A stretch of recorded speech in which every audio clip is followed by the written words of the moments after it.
Hi students, a very good evening to one and all. I hope you are all doing well and especially Blessy. Um, take care of your health and all others, Vamsi.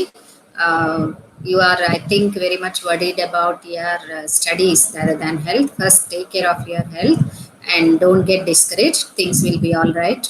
Okay. And try to listen to the lectures as far as you can. And if possible, of course, you can take the exams also. Okay. In today's class, I just want to, uh, as yesterday, I hope. You might have listened to my yesterday's lecture that is on metaphysical poetry, wherein we have discussed what are the characteristics of metaphysical poetry and what is metaphysical poetry by definition and why we call it and who made it popular and the criticism that is mm, um, received um, on the criticism that was there on these metaphysical poets, etc. We have seen. So today, I just want to give some good introduction to John Donne as a poet, and then I will move on to the poem, the canonization that is prescribed for our study. So let me share the screen.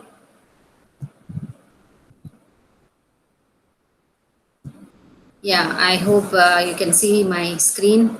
Okay. Let me begin with, yeah, here in the introduction to the poet, I am not giving when Donne is born or what he was, etc., because you can very well read. Um, and let us begin with Thomas Carew, who praised Donne as a monarch of wit. I told you, no, a clever kind of humor. Wit is not synonymous with humor, though we use it often. But wit needs much of cleverness, logic, etc.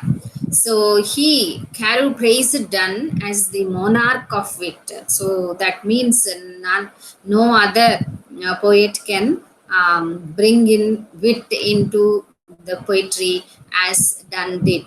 And we have seen in yesterday's lecture who are the major poets in among the metaphysical poetry in the metaphysical poetry. So Donne comes first, and he is like the father of metaphysical poetry, or he is the chief of the metaphysical poets, because in him alone we can find all the characteristics of metaphysical poetry. And as I told you yesterday, one of the major or important characteristics of metaphysical poetry is wit. And of course, Carew praised Donne as the monarch of it. So we can see in the poem that is prescribed for our study how wit is combined.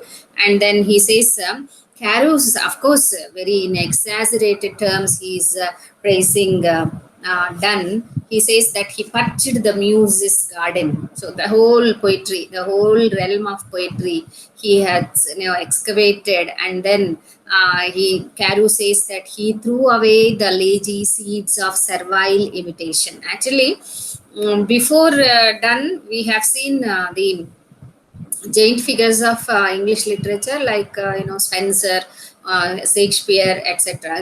Chaucer also. So it's believed that Shakespeare and Spencer are the source of influence for inspiration for many of the followers in the 17th century, etc. But Donne, of course, he did not follow the any of the his predecessors, and he actually invented and planted a fresh and new style. That is why actually the reading the metaphysical poetry takes us away from what we have read till now, like in Spencer and Shakespeare, that I have been telling you when I've started the introduction. So this is the praise that is received by Donne from a great poet like Thomas Carew. And of course, this is not an exaggeration. We'll find Donne, bringing into the fresh invention, fresh themes, writing styles, etc. So, what is it? So, why Donne's freshness comes into his poetry? There is one book like the Cambridge Companion to the metaphysical poets. I think that is there in the library also. Of course, you are not able to go to the library these days, but when you find time, you can just refer to the book and where you can read good articles. Okay, so why Donne's poetry is fresh, free from imitation, and scholars and critics on Donne, feel that it comes from his intense analysis of important aspects of human experience. So Donne tries to analyze the important aspects of human experience, and they are the desire for love, the desire to be purged of imperfection or sinfulness, and the longing to defeat mortality. So, what human beings desire? Okay, love. Of course, this is the universal emotion. No one is free from that. We like to be loved by someone, or we love someone. Of course, don't think that love, whenever we come across this word, this is some kind of obscene word or something we should not utter, etc. Love, when I say love, is not love alone between man and women. This is love between mother and the child, or father and the child, brother, sister, or a human bonding, a companionship, a fellowship, etc. Because human beings are social animals. That is what Rousseau, the philosopher, says. We cannot live in isolation, okay, or in singly, privately. So this desire for love is always there among human beings, and this actually Donne explores. Of course, he explores not love in a kind of platonic way, but he tries to explore the love between man and women also, that we can see in the poem that is prescribed. But he actually makes this love, the physical worldly love, into a spiritual kind of love. So we have to see in Donne's poetry that this human experience is explored very much. And then the desire to be purged of imperfection. We all want to be perfect. See, why Donne's poetry will be very interesting to us when we read, because he is dealing with all human emotions or experiences only. All people desire always to be perfect, and also our imperfection or sinfulness. We want to be purged off, removed of the sinfulness, etc. Donne actually, if you read his biography, is a preacher.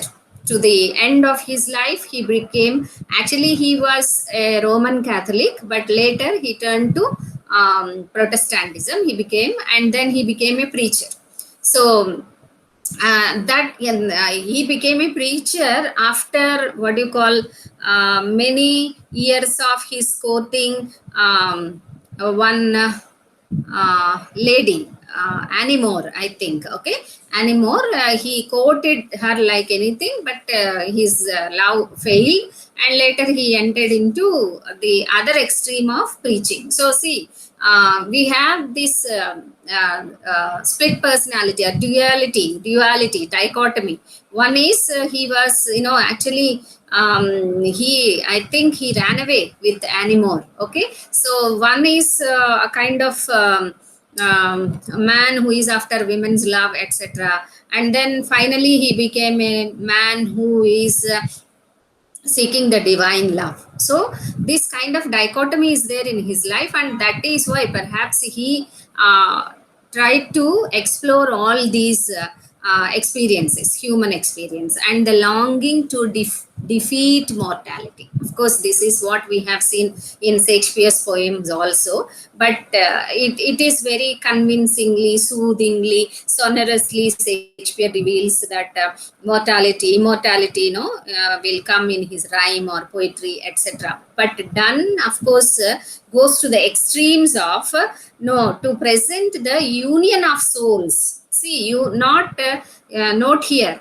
I'm not mentioning the union of bodies, but it is the union of souls. Where will souls meet? Actually, it is after death. So, Donne, of course, is very bold or very rebellious also to present some of these. And this longing is there in human beings always to defeat the mortality. And that is what he tries to explore in his poetry. And that is why we find a kind of freshness in his poems. And then he explores erotic love and human spirituality and the relation between them. So this is what we will see in the canonization, that poem. See, erotic love. Erotic love is the physical, worldly love, okay, between man and women, and then human spirituality. And what is the relation between? Actually, spirituality is something which we consider that there is no place for eroticism or this physical, etc. But Donne is not like that. He is trying to find out the relation between these two. And of course, in the poem Canonization, we'll see how he celebrates the union, and then says that he makes lovers as saints. We'll see when we come to the poem actually. Then, because his poetry speaks to needs and desires that seem to persist despite cultural and historical differences, Donne is accessible, compelling, and engaging. See, these questions of human desire for love, why do we desire for love, or this urge for removing imperfection, sin, and also the urge for immortality, and then the urge for erotic love, and at the same time spirituality, are the questions that were prevailing at that time. Though in spite of cultural and historical differences, these are the questions that were confronted by many, and that is why Donne actually is very popular during his lifetime. Of course, he was very popular also. So though he did not publish his poems, though they were circulated among the private circles, Donne was popular. Okay, so but at the same time, in spite of his dealing with all the themes which are very much prevalent in his among the people in his times, he was very complex and hard to understand.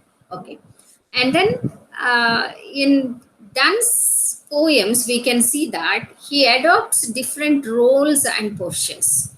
As I told you, that he was a lover, okay, a very, what do you call, um, what I, audacious lover, and then he became a very devoted preacher, etc. So these are the different postures, and maybe because of these things only, his poetry is very, what do you call, impressive. Okay, and so he was a libertine rake. He actually wanted liberty, and devoted and constant lover, the cynic who feels cheated by his experience in love, and the despairing sinner fearing damnation, the bold suitor claiming his right to salvation. So we have different postures, different roles.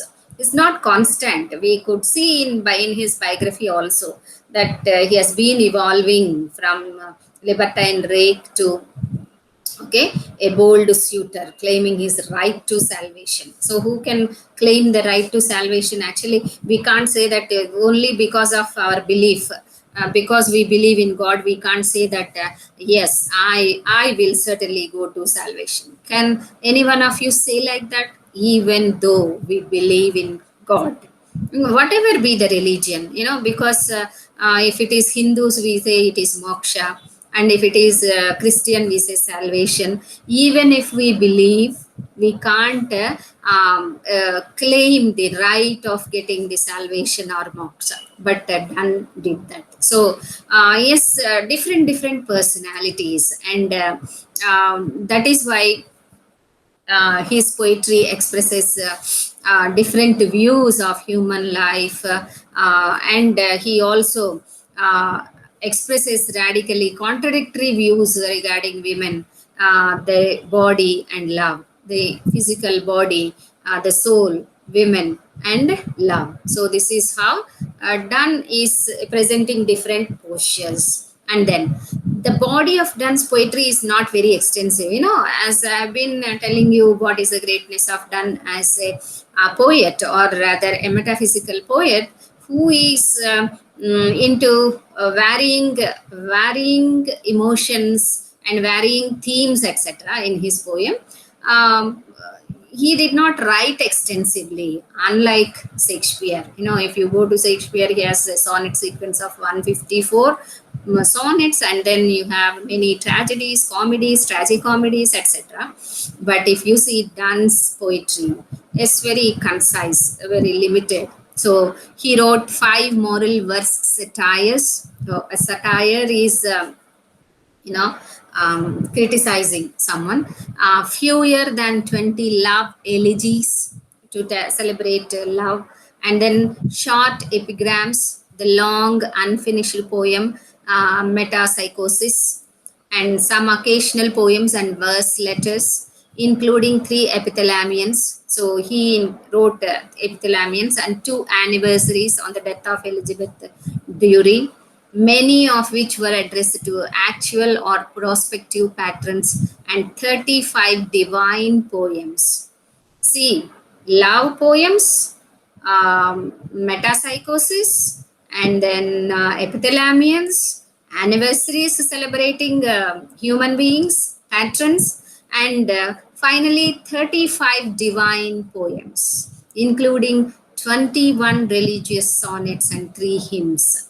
So the songs and the sonnets constitute his largest group of poems. So, of course, a few poems that are often anthologized and often studied, prescribed in universities, and the canonization, Good Morrow, and some other, sonnets, a very few. So this is the body of Donne's poetry. He wrote if you want the names, you can just Google and find out what other poems he wrote actually. Okay.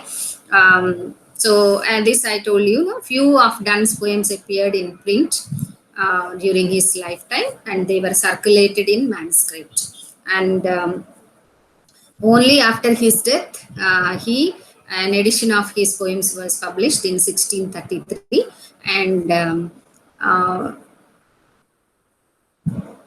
and of course, after the 17th century, he was no more heard. Okay. Um, yeah.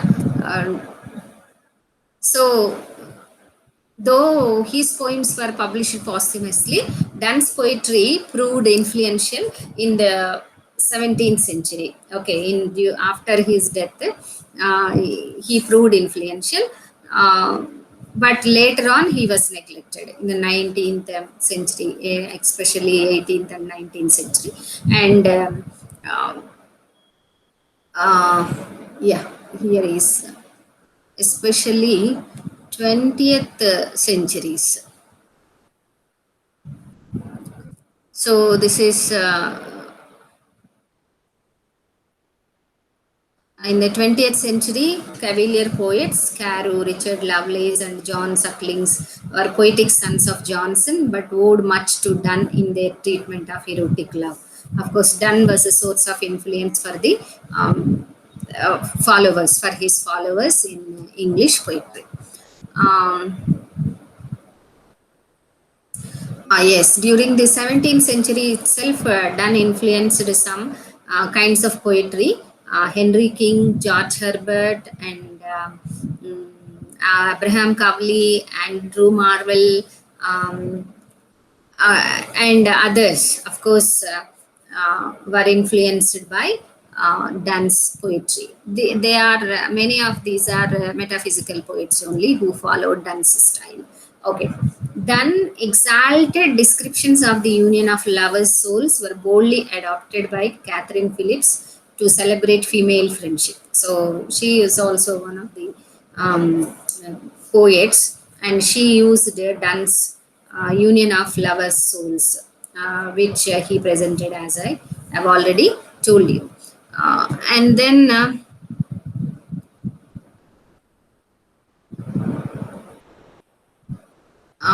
regarding the writing style and the language, where even when if you are reading elegies or satires or the songs and sonnets, and of course the divine satires, the songs and sonnets or the divine poems, we can notice that he'll be using colloquial language and of course conversational tone and rhythms.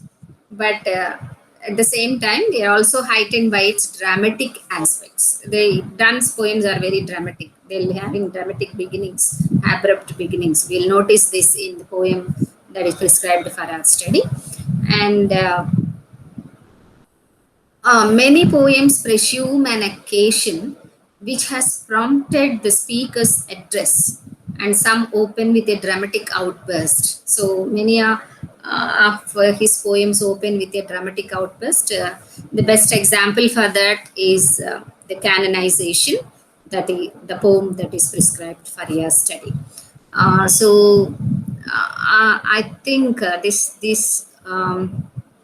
these are the few lines of introduction to what Donne's poetry is and how it is and what is his style, etc., his popularity and all. I think the poem, coming to the poem, actually,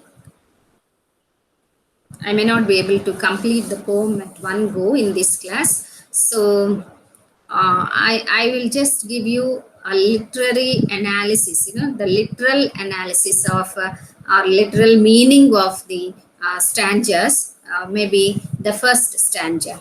See, just now I told you that they have a dramatic outburst. So that is can be noticed in the very first line of this poem, canonization. For God's sake, hold your tongue and let me laugh.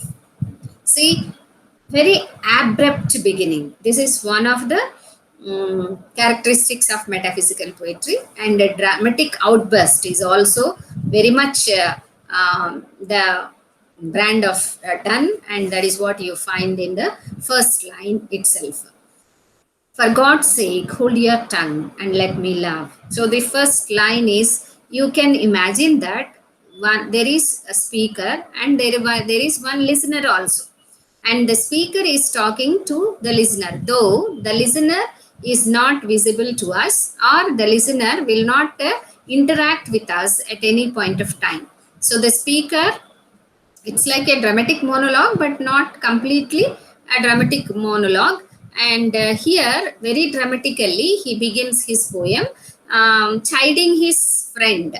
Okay, we have to imagine that two friends are speaking, and the speaker who is in love, who is in love, and until deep neck perhaps he is asking his friend to shut his mouth. So, orchard my palsy or my gout, my 5 grey hairs or ruined fortune flout. With wealth your state, your mind with arts improve. Take you a course, get you a place. Observe his honor or his grace, or the king's real or his stamped face. Contemplate what you will approve, so you will let me love.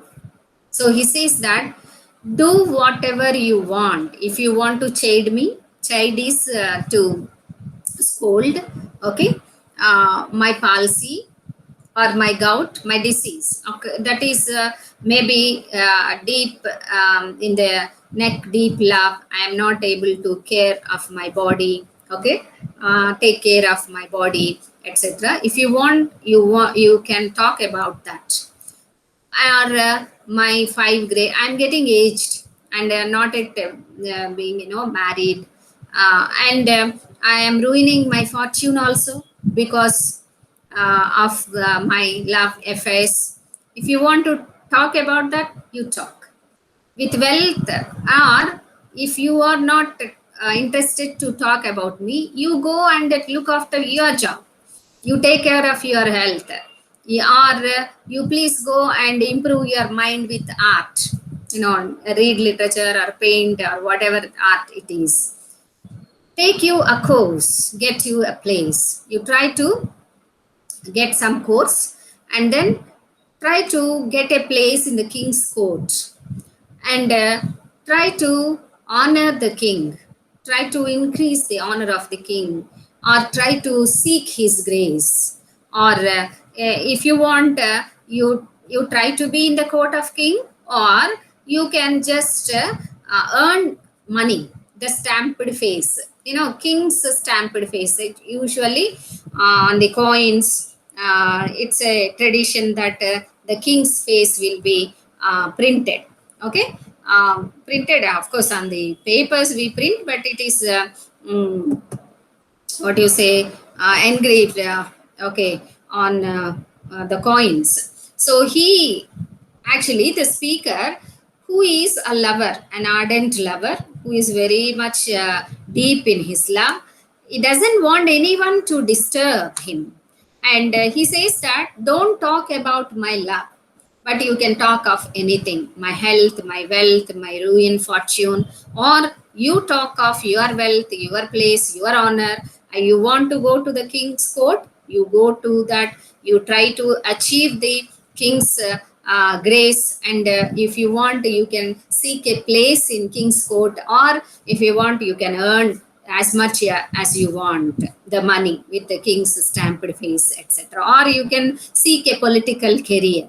Okay, contemplate, he's saying, you think what you will approve, whatever is agreeable to you, you go and do that. If you want, you acquire wealth. If you want, you go and learn some arts and try to learn, and then seek a place in the king's court and try to increase his honor, or try to get his grace onto you, etc.